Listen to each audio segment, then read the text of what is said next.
Hooligans! We back for another episode of the Hooligans League podcast. What a rivalry week, man.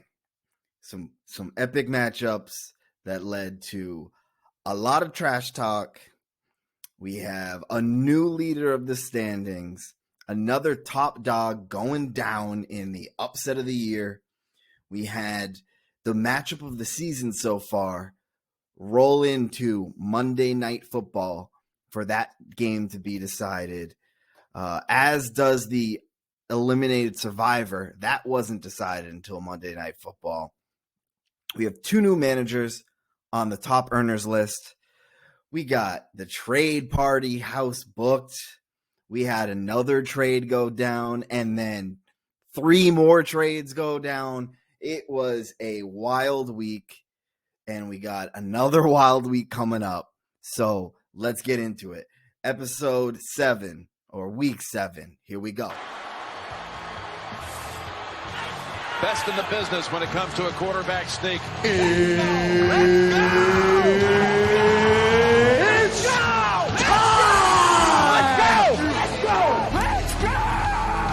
All right, let's get into it. Rivalry week in the books, first one ever, and what a great week it was.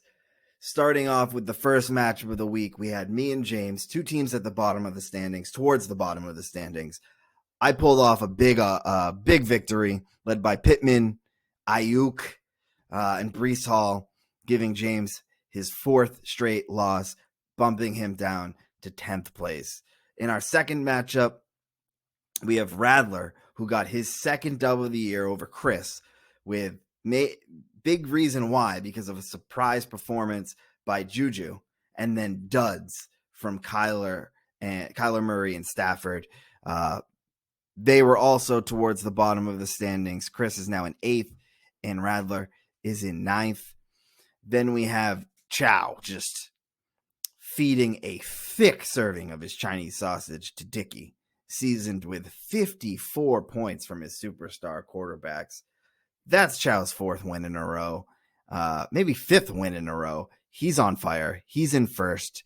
Dickey, still only with 1 win. He's got more championships in the league than he does wins this year. That's tough. And you lost to Chow, and he made you hear it. Silverman stole a dub in what could be the biggest upset of the year. It's at least the biggest upset so far. Silverman was missing 2 of his best players due to bye, maybe a third player due to bye, and then had players missing for injuries, but was able to sneak out a victory in this low-scoring matchup. Very big for him. He's now 4-2 and in 5th place, and Wings Wang drops to 4-2 as well and is now in 3rd place. So big blow there, big matchup, lots of drama, lots of fun. Then Berkey gets another dub, a huge one. It was only a 3.5 point win, but it's a huge game because it was versus number 2 or 3 on the power rankings. 3 on the power rankings, I believe, for Rick, and Andrew was 2. And so now Andrew is in 2nd place and Rick is down to 4th place. And it all came down to Monday Night Football. Rick needed 2.5 points, I think, from Sutton. And Russ and those Denver Broncos did what they do, and they just didn't score. And Sutton walked away with just 2.4 points and couldn't make it happen. I think he only needed 3.5 points, I should say. But I guess that was too big. So Andy walks away with a huge victory. But I think the rest of the league's paying for it because Rick went out and made some moves. And then Caveney once again is in a nail biter, sneaks out a 1.84 point win. 3rd straight week in a row where he's been in a game decided by 2 or fewer points. And definitely got to shout out Diggs for having another monster week and getting him this dub. Caveney's now in 7th, and Jovi, who's lost 5 straight weeks now, is in dead last. For our individual performances, we had Burrow and Chase leading the pack, dominant. Matt Ryan finally makes an appearance in the top 10. Josh Allen, no surprise there. Diggs, no surprise there. But then Trevor Lawrence, Mariota, Ayuk, some surprise names in the top 8, I should say, helping out a bunch of teams get wins. So epic rivalry week. Let's get into the prizes. So, of course, we all probably saw this. We probably know. I finally got my first Andy Bobandy Team of the Week award. That's $20 to me for scoring 150 points. It was looking like it could be 170 plus. I was thinking I was in the running to take the best score of the year so far, but Herbert Williams just couldn't get the job done.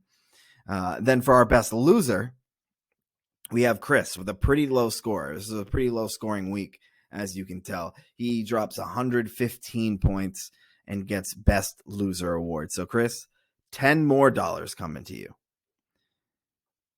Then for our survivor elimination, man, second time in a row where a team has been on the top of the standings, absolutely dominating, and then follows it up with the worst performance of the week. And Santola didn't just have the worst performance of the survivors. He actually had the lowest scoring week out of all 12 teams. So sorry, bud. I know I was thinking you had a great chance to win the whole thing. I think a lot of people did for winning the survivor, but still at. And that brings us to our current status for all the season awards. So Chow is now in first place, putting him in prime position to win the $50 prize for being the number 1 seed. Andy is still our points leader, followed by me, Dan Santola, and now Chow in fourth, really getting his name up here. Then for our survivors, half the league's gone. We only have 6 teams left. Andy, Silverman, Dick, Joe V, who's in last place, me, and Radler. So only 5 more weeks until we know who our first $50 prize is. So this is getting exciting. It's coming down to the wire. Then for our $25 prizes, Santola, you still got the best week. I know you're eliminated this week, but you still have that monster 186 week up there. So still got $25 looking like it's coming towards you. And then for most points against, this is me, 835 points against. This would be second place for most points for. So I've been getting railroaded. And then close behind, we have Andrew, Dick, and James. So lots going there. And then for our top earners, Andy's still the top earner, but me and Chris are now tied for second and third with $30. And then several 20 and 10 earners, and then Chow, Joe V, and Dick, you're still waiting to get your first dollars. We're through 6 weeks and you haven't won any money back yet, but we got plenty of time. But you might want to get on that. And then James, again, no penalty here, but that's 68 points, man. That's a brutal week. All right, so managers of the week. And this one's a special one. I'm excited about this one because this is the first time we have 2 managers being featured as the managers of the week. Not honorable mentions, but 2 being featured as the managers of the week. And they come from the same matchup. This play that we're going to talk about decided so many things in this league. The matchup I'm talking about is Senor Holmes versus Mr. Wang. Silverman is our genius manager of the week. And Santola, you are the dumbass manager of the week. And it comes down to what happened in your matchup. Now, Silverman only won by just over 12 points. Not a tiny margin, but definitely something with a tweak or two could have made the difference for Dan. Could have prevented him from getting upset. And it really was a race to see who did it first, because there was one move in particular that decided this matchup for Silverman. And it all came down to the Colts running back situation. Santola was planning to start Naheem Hines, who was questionable. Now, I don't know if Dan was overly confident or if he wasn't aware of how serious Hines' condition was, but he didn't come up with any backup plans. And this is why he's the dumbass manager of the week. He had no really strong replacements for him on his bench, and he didn't go to the waiver wire until it was too late, and had no one to replace him with, and had to end up going with Madison, who I believe only got 0.2 points. So, not being proactive, watching that injury and acquiring a replacement cost him a significant amount of points there. And on the other side of this, the genius move, Silverman actually picked up Hines' backup. He picked up Deion Jackson. He picked him up on Friday before Hines was even ruled out, just as an in-case move. He's trying to get every point he can, and he picked him up. Not even realizing, I don't think, that Dan was planning to play Hines. And what did that lead to? That led to an extra 20-plus points for Silverman from Deion Jackson, and Santola only getting 0.2. That was the difference right there. That one acquisition. If Santola gets Jackson knowing that Hines is questionable, he wins. He's in first place. He's still in the survivor pool. And the standings and power rankings look completely different. But Dan did it. So instead of being 3-3 and in 7th or 8th place, Silverman is now in 5th place and 4-2. So genius pickup. That's how you manage your team. That's how you fight for every point and treat every week like it's the most valuable week of the year. Those are our managers of the week. Love fantasy football, and I love things like this. This is just a battle within a battle for one player within the matchup. And now they're fighting on the standings with identical records at 4-2. So those are our managers of the week. Honorable mention is Caveney. Why didn't you play Allen Robinson, dude? Why didn't you play Allen Robinson? He had a big week. I know you still won, but you left 8 points on the table? What are you doing? No, I'm just playing. Obviously, I was watching that game, though, because Caveney, as we said, won by less than 2. And if Everett would have put up a normal week for him, he actually would have beaten Caveney, and Caveney would have lost because he benched Allen Robinson after I trashed him for playing Allen Robinson for 2 weeks. So I was watching that very closely. That would have been hilarious. Caveney, no blame at not starting Allen Robinson. Lots of people are dropping Allen Robinson. So wanted to point that out. I think we all kind of noticed how funny that was about to be. The real honorable mention is Rick.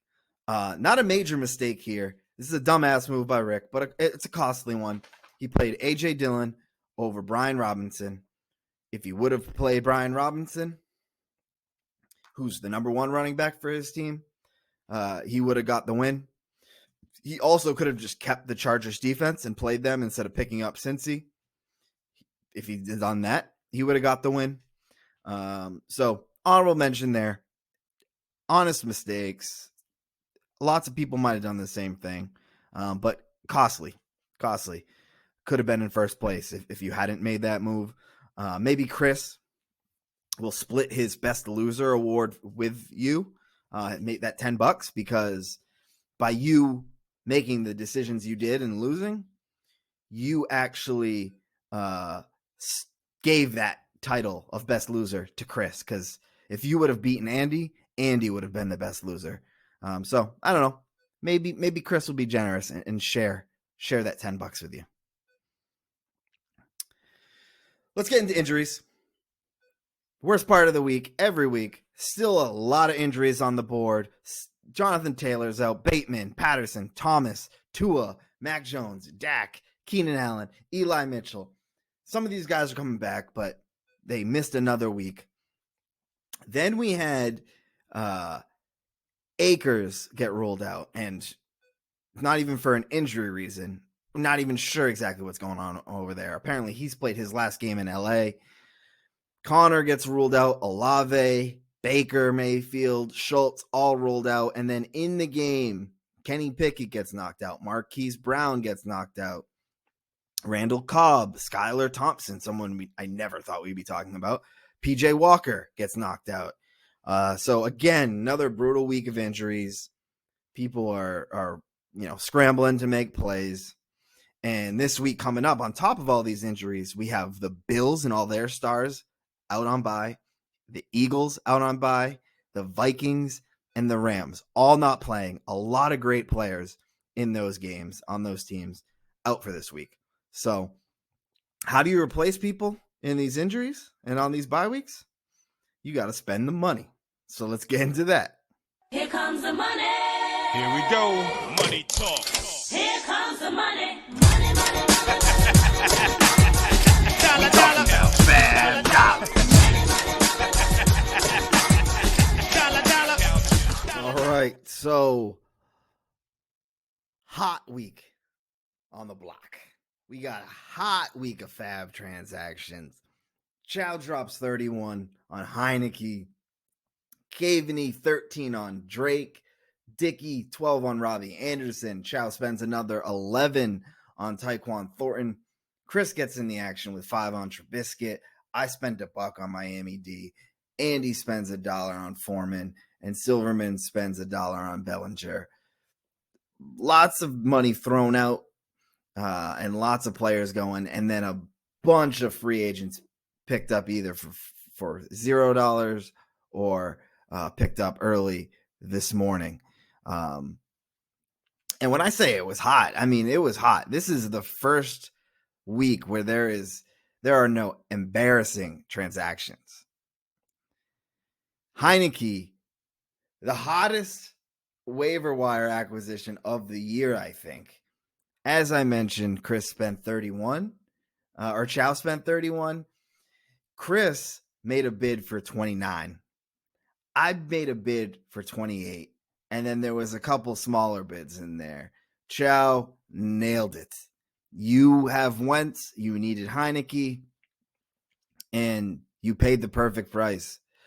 Drake went for 12, and Chris made a bid for 12. Stolen by the waiver wire. Priority number. Robbie Anderson. Sorry, Santola, you made a bid for 9, it looks like. Just missed that one. And then Tyquan Silverman made a bid for 9. Just missed that one.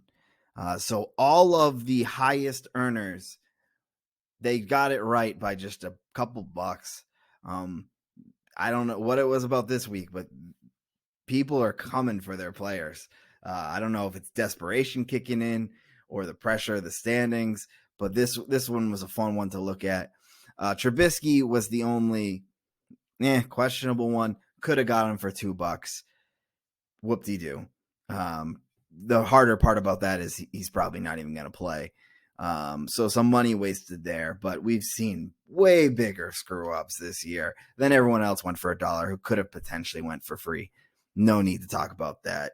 But let's get to the Rick tracker. I'm Pickle Rick. Rick has made 38 transactions now. I'm at 29, and the third most is 50. Rick is approaching tripling up the field besides me. I'm almost a double the third place. This number's going up. We're approaching 100. Get ready. Rick, keep going at it. All right. Power rankings time. This was a fun one. I don't believe I made a single commissioner adjustment. We're going straight with Grisefa's power rankings. There was one change I wanted to make. I really wanted to make it after everything that went down today, but I figured I'd wait and just let the season play out. But I was very close to making a change at the top. Andy, I almost put you down to second, but then I thought about it and I had to keep you back at the top spot, up 2 positions from third back to first. And it's simply because you've been the best team throughout the first 6 weeks of the season. Number 1 in points, number 2 in the standings, super deep and talented team. You're here without Keenan Allen basically all year, and you're even projected for 140 this week with Cooper Kupp, arguably the best player in fantasy football, on a bye. Couldn't bump you down. You're the top team in the power rankings this week. Was almost replaced by Rick, who stays at second. His team's a juggernaut, man. He was already in first place by the fantasy analyzer by a mile. And then he acquired Waddle and Chase. And yes, he gave up Goff, but Pickett sneakily put up some decent numbers. He's put up 28 points in about 6 quarters of play. So if it's not a giant drop off from Goff to Pickett, which it probably won't be, or if Rick is able to acquire a second quarterback, I mean, his team's just loaded, and I really don't expect him to be at 2 very long. Next week, he has his full team good to go. No buys, no injuries as of now. And I'm expecting him to be at the top spot pretty soon. But for now, we're going to reward Andy, who's just been putting points after points week after week. So those are our top 2. Chow bumps up a spot to round out the top 3. First place in the standings, 5-game winning streak. The only thing holding Chow back is his analyzer ranking. And also his points against. His points against is last in the league. Chow has only had 665 points scored on him. That's 32 fewer points than our lowest scoring team. So he's basically been played against the worst team every week. So that holds him back a little bit. And the analyzer ranking, not loving his team as much as I think we all do. So that's keeping him back. I mean, not far. He's on third in the power rankings, but there are a couple strikes against him, and if those go away, he's going to be top 2 easy. Then I have myself at 4th. The biggest thing holding me back is my record. Number 2 in scoring on the season. I'm a top 3 team on the analyzer. But winning matters. I need to put together a streak of wins to climb up. And if I don't, I'm going to be floating in this 4 to 7 range all year long. So I stick pat at 4. Then Santola, Mr. Wing, brutal fall. Down 4 spots from first. Lowest scorer of the week. He has the Akers drama. He has Hollywood Brown going down. He has Aaron Rodgers struggling, Bateman, Michael Thomas hurting. It's not looking good right now. He's still in third place. He's still 4-2. It's nothing to worry about, but it's a steep fall. One of the biggest falls we've had in a 1 week span. And it's just because a lot going wrong all at once. If you had Deion Jackson, maybe you're at 4 or 3. I mean, maybe you're even higher that you'd be 5-1, but the standings, the analyzer rankings, a lot of things hurting you all at once. And then to close up our top 6, we have Silverman, Senor Pobre, Holmes. Can't move you up with that ugly win. You're staying at 6, even though you got the win because it was such an ugly win, but I'm not moving you down either. You just had a team. You had a bunch of players on bye. You have a big week ahead. So keeping you flat. We'll see where you go after this week. To our bottom 6. So Radler, Gary, let's go. Climbing up. I looked through just to see. You've been a top 7 scoring team in 4 straight weeks, and you were top 3 this week. you're just making it work around your running backs. They're keeping you afloat to give you a solid floor, and then you're making the right moves to get you the points you need. It's not reflective on the standings yet, but you're working your way up. You need to keep winning if you want to keep climbing the power rankings, but you're up 2 spots this week. Trish, tough week for you. You were on the come up, and now you're back down 1 spot, replaced by Radler. Your quarterbacks killed you this week. The team, we're still trying to figure it out. And if they bounce back, you might bounce back up the rankings. Caveney, you're also down 1 spot. You're under 5 points away from being the lowest scorer on the week. So bad week for you. Kind of hurting from that Fournette trade now that Dobbins is apparently dealing with some knee soreness or tightness, and he's not back at full health yet. And now Cook's on a bye. I believe Diggs is on a bye as well. So you're really going to need to weather this storm. You're still 3-3, but you really can't take too many losses right now if you want to try to climb back up towards the top 6. James, man, it's been an ugly ride for you. I forget how many losses in a row this is, but you have the lowest points on the season now, just like Russell Wilson, your quarterback, and his Denver Broncos are the lowest scoring team in the NFL. It's hard to predict right now where you're going. But you made a big move this week, and hopefully it pays off because you're trending in the wrong direction. You're still staying flat in the power rankings, but your team is trending down. Then Dickey, you are also very close to being the lowest scorer on the week. Saved by Santola from potentially getting eliminated from the survivor pool. Only, what's this stat? 1.7 points from your running backs and flex position. I don't know if that's a typo, if I messed that up, or if that's accurate. That is just ugly. But at least Matt Ryan finally balled out. And Dak Prescott's back.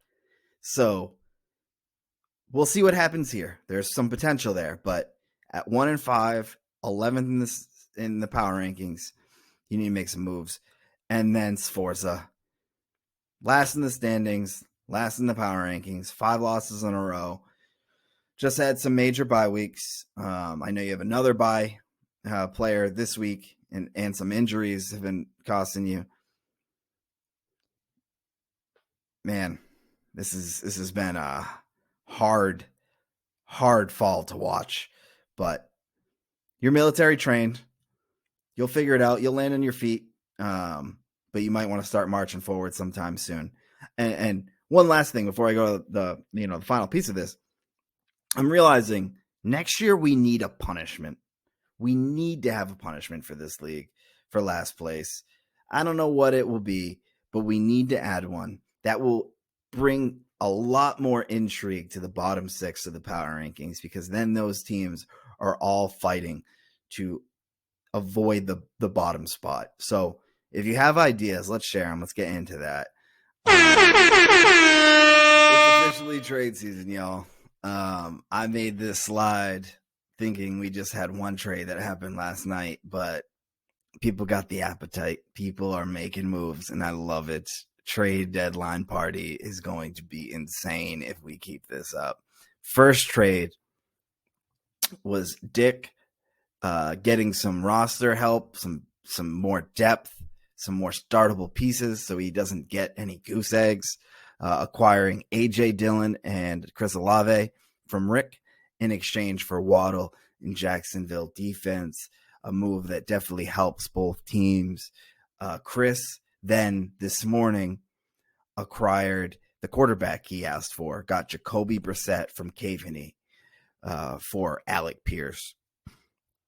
Then I made a move with Silverman, got Mostert to give me more RB depth, and Deshaun Watson for Ayuk and Garrett Wilson to give Silverman some wide receiver depth. And then Rick came in and just dropped a bomb on the league. Gets Jamar Chase to make his wide receiver core ridiculous. Also gets PJ Walker in exchange for Jared Goff, a high-scoring quarterback this year, probably the best quarterback who's been traded thus far in the season, and Brandon Cooks and Wan'Dale Robinson. Big move. Mentioned James needed to make some moves, and he did. So trades are popping off. This is 4 within the last 24 or so hours. I love it. I love to see it. I hope it keeps happening. And if you want to make a move, shoot me a text. Then last up, we have our matchups for the week.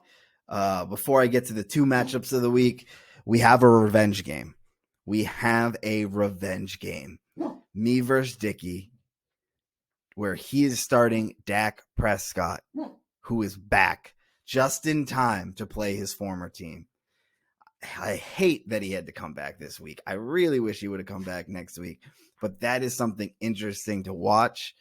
If Dickey gets the win over me and Dak has a big game, that's going to hurt a little bit. It's going to sting a little bit. But for our matchups of the week, we have Radler and Caveney, a 7 versus 9 matchup, fighting to get in that top 6. This game has a lot of implications on it. Radler looking to get to 500, Caveney looking to get back above 500. We'll see how this plays out.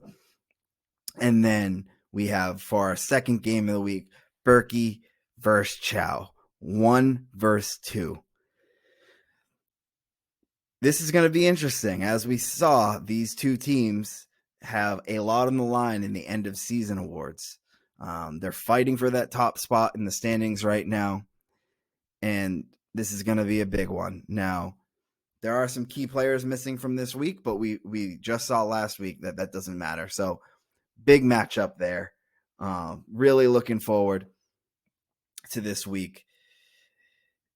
7th game of the year, and there are 14 games in the regular season. So this is the final game in the first half of the season. Crazy, but true. So get ready, gear up, make your moves, make your waiver wire moves, your free agent moves, your trades, because we're getting into the thick of it. So I'll see y'all next week. Hope you enjoyed this, and go Celtics. Peace out. Yeah, I don't really know what that means, so I can't answer the question. I'm just trying to win games.